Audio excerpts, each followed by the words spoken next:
കൂടുതൽ വാർത്തകളും വീഡിയോകളും കാണാൻ ഈ ചാനൽ സബ്സ്ക്രൈബ് ചെയ്യുക. കൂടെ ബെൽ ബട്ടൺ അമർത്തുക. Please subscribe our channel. നമസ്കാരം. എല്ലാ മാന്യ ജ്യോതിഷ പ്രേമികൾക്കും ജ്യോതിഷ വിശ്വാസികൾക്കും എന്നെ ഇഷ്ടപ്പെടുന്നതും അല്ലാത്തതുമായ എൻ്റെ പ്രേക്ഷകർക്കും എൻ്റെ ഈ എളിയ എപ്പിസോഡിലേക്ക് നിസ്സീമമായ സ്വാഗതം.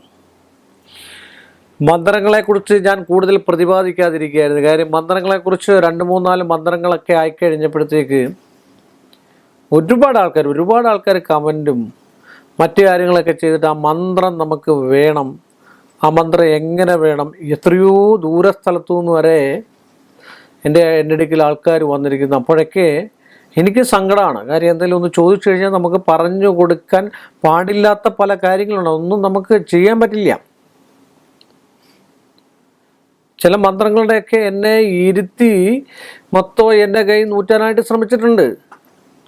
പക്ഷെ അപ്പോഴും സങ്കടം തോന്നും. അവരുടെ ഒരു അഭിവാഞ്ച, അവർക്ക് ആഗ്രഹമുള്ള കാര്യങ്ങളൊക്കെ പറഞ്ഞു കൊടുക്കണമെന്നാണ്. പക്ഷെ താഴെ തൊട്ടിലുള്ളതൊന്നും അറിയാതാണ് ഈ മന്ത്രം മാത്രം ചോദിച്ചു വരുന്നത്. അപ്പോഴെങ്ങനെ ഞാൻ കൊടുക്കും? പറ്റുമോ?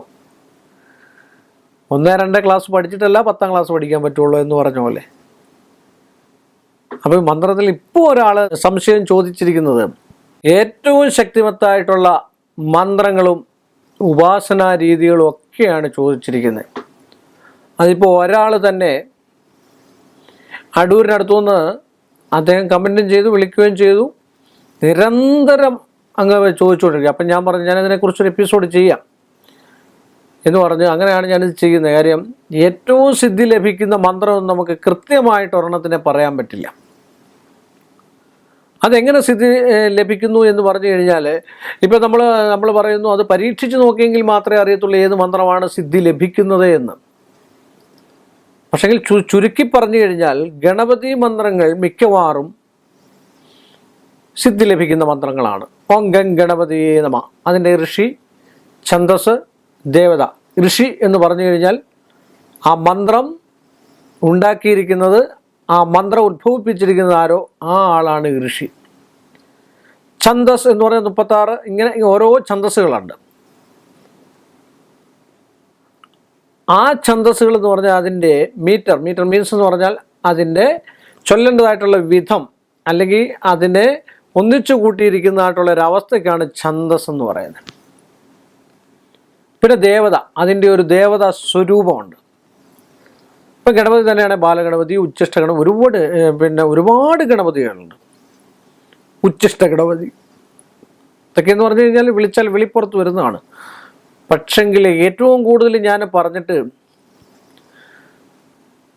തിരിച്ചടിക്കാൻ പറ്റുന്ന മന്ത്രങ്ങളാണ്, തിരിച്ച് നമുക്ക് തന്നെ ദോഷമായിട്ട് വരുന്ന മന്ത്രങ്ങളാണ് പെട്ടെന്ന് സിദ്ധി ലഭിക്കുന്നത്. മാന്ത്രികമല്ലാതെ പാരമ്പര്യ ഗുണേതരം അല്ലാതെ പഠിക്കുന്ന പല ആൾക്കാരും പെട്ടെന്ന് സിദ്ധി ലഭിക്കുന്ന മന്ത്രങ്ങളാണ് ഉപയോഗിക്കുന്നത്. അവരൊക്കെ നശിച്ചേ കണ്ടിട്ടുള്ളൂ, നന്മയിൽ പോയി കണ്ടിട്ടില്ല. കാര്യം അവർക്ക് എത്രയും പെട്ടെന്ന് സിദ്ധി ലഭിക്കുന്ന സമയമില്ല. നല്ല മന്ത്രങ്ങൾ ഉപാസിച്ച് നല്ലതുകൊണ്ട് ചീത്തയും ചെയ്യാം. ഞാൻ നേരത്തെ ഒരു കവർ പാല് കൊണ്ട് പല രീതിയിൽ പല കാര്യങ്ങൾ ചെയ്യാം, പല സാധനങ്ങളുണ്ടാക്കാം. തൈരുണ്ടാക്കാം, മോരുണ്ടാക്കാം, കാളനുണ്ടാക്കാം, പുളിശ്ശേരി ഉണ്ടാക്കാം. ഇങ്ങനെയൊക്കെയുള്ള രീതിയിൽ നല്ല മന്ത്രങ്ങൾ, സുദർശന മന്ത്രം കൊണ്ട്. സുദർശന മഹാവിഷ്ണു എന്തിനാ ഉപയോഗിച്ചുകൊണ്ടിരുന്നത്? സംഹാരത്തിന്. നമ്മൾ ക്ഷമിക്കണം.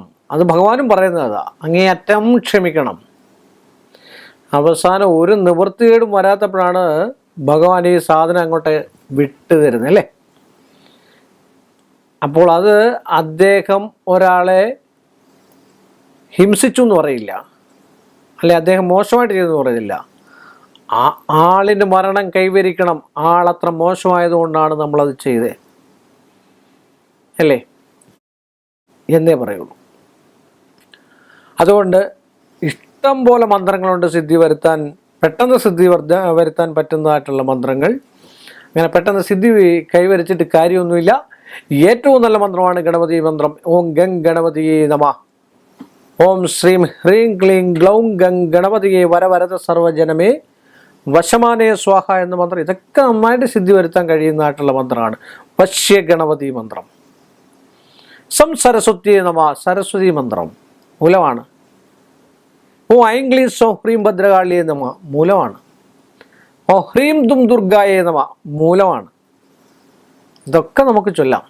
ഇതൊക്കെ സത്യ സ്വഭാവത്തോടു കൂടി ചൊല്ലി സിദ്ധി വരുത്താൻ പറ്റുന്ന മന്ത്രങ്ങളാണ്. ഈ ചോദിച്ച ആളിനോടുള്ള മറുപടിയാണ്. അതുകൊണ്ട് നല്ല ഉപാസനാബലമുള്ള ഒരു മാന്ത്രികൻ്റെ അടുക്കൽ പോയി പഠിക്കുക. എനിക്ക് ഇപ്പോൾ പഠിപ്പിക്കാനോ മറ്റു കാര്യത്തിനുള്ള അനുവാദമില്ല.